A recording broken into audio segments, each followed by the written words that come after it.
सुनो रमेश, 2 मटके चाहिए, कितना होगा? 250 रुपये होंगे जी। और आपके लिए 200 रुपये मैं देता हूँ, ले लीजिए। क्या है, सभी लोगों को 200 रुपये में देते हो और मुझे 500 रुपये में ही दोगे? क्यों भला इतना ज्यादा बोल रहे हो? मैं 200 रुपये में दूंगा कह रहा हूँ, तो आप ऐसा क्यों कह रहे हैं? ओह अच्छा, मुझे कुछ और सुनाई दिया था। ठीक है, दे दो, दो दे दो। ऐसे सुभाष वो दोनों मटके लेकर थोड़ी दूरी तक चलकर जाता है। उसके बाद जानबूझकर दोनों मटकों को नीचे गिराकर फिर से मटकों के टुकड़ों को लेकर रमेश के पास आता है। क्या है रमेश, ये टूटे हुए दे रहे हो? तुम अच्छी मिट्टी का प्रयोग तो कर रहे हो ना, या फिर लोग सभी तेरे पास आ रहे हैं इसलिए? या कोई और रास्ता नहीं बचा है इसलिए मिलावटी काम कर रहे हो? ऐसे पूछता है सुभाष। तब रमेश सुभाष से ऐसे कहता है। क्या बोल रहे हो सुभाष? तुम कैसे हो ये सबको पता है। तुम्हारे कहने पर भी कोई नहीं मानेगा। मुझ पर तुम्हारी नजरें पड़ गईं। ऐसे गुस्से से कहता है रमेश। तुरंत सुभाष सर झुकाकर चला जाता है। सुभाष बाहर आकर अपने मन में इस तरीके से सोचता है। उसे कुछ करने का सोचा तो मुझे क्या हुआ है, अब मैं क्या करूं? ऐसे सोचकर ऐसे कहता है। एक काम करता हूँ, इस गांव में मेरी बातों को जैसे ये लोग मान नहीं देते, उतना ही उस शिवा की बातों को मानते हैं। उसे पैसे देकर या डरा कर इज्जत निकालने के लिए कुछ ना कुछ करना होगा। उसे बर्बाद किए बिना मेरा मन पता नहीं क्यों शांत नहीं होगा। ऐसे सुभाष सोचकर शिवा के पास जाकर ऐसे कहता है। तुम्हें क्या चाहिए बताओ, कितना चाहिए मांगो, लेकिन देखो उस रमेश की सारी इज्जत चली जानी चाहिए। उसका ऐसे उड़ना मुझे बिल्कुल पसंद नहीं। क्या बोल रहे हो तुम सुभाष? रमेश अच्छे से काम करके मेहनत से जीने वाला है। तुम्हारी नजरें उसके ऊपर पड़ गई, तुम नहीं बदलोगे। ऐसे शिवा सुभाष को डांटता है। शिवा, मैं कैसा हूँ तुझे पता है। मुझे गुस्सा आएगा तो मैं कुछ भी करूँगा।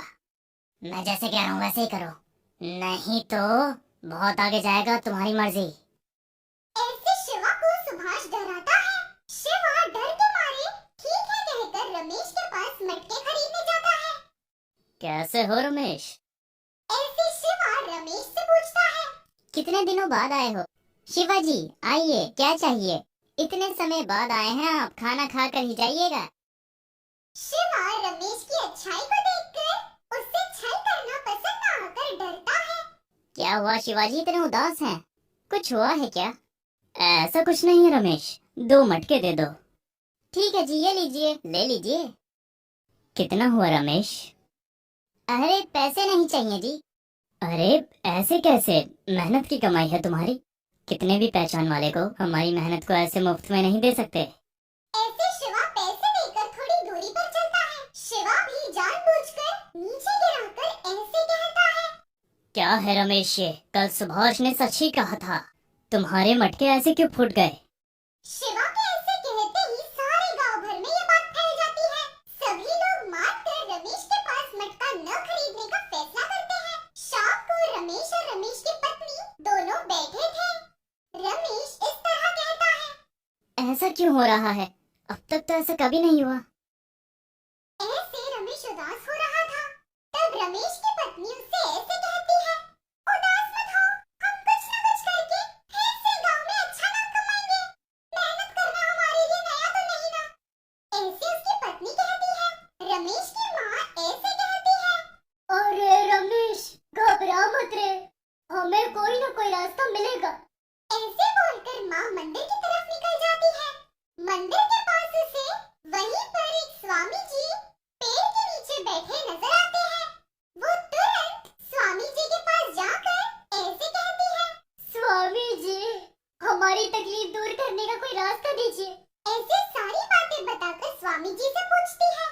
उस पर वो स्वामी जी ऐसे कहते हैं। परेशान मत हो बेटा, मैं कल ही तुम्हारे घर पर आऊंगा, तुम्हारी सारी तकलीफें दूर हो जाए ऐसा कुछ करूंगा।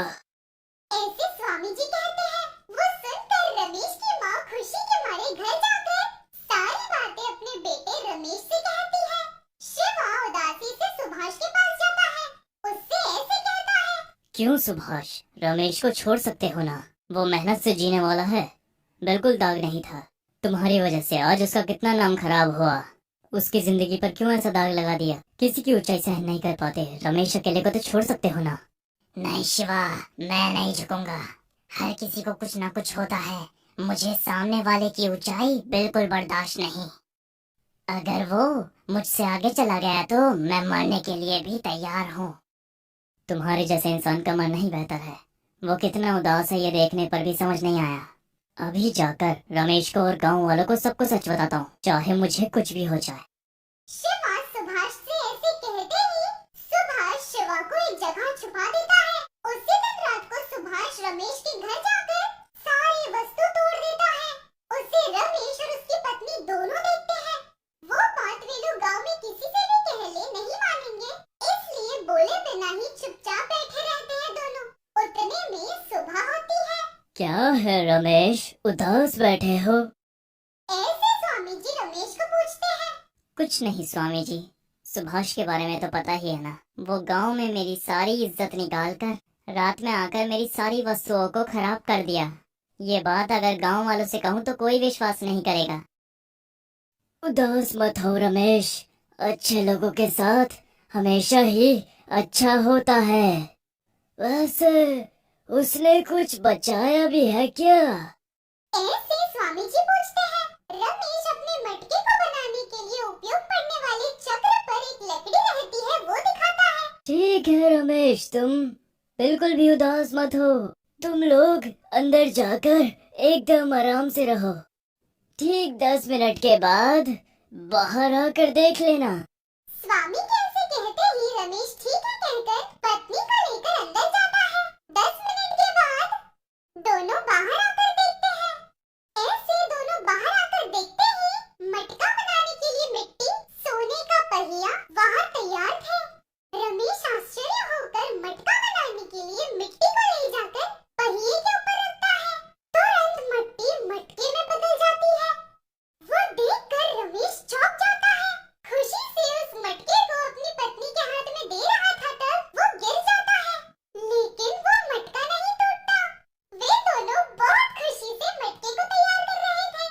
ऐसे बनाकर गांव के लोगों से ऐसे कहते हैं। गांव के लोग सुनिए, हम आप ही के सामने इस मटके को नीचे गिराएंगे। वो अभी ही नहीं, जब कभी भी टूट जाए उसे लेकर दूसरे मटके को हम मुफ्त में देंगे। ऐसे रमेश सभी से कहता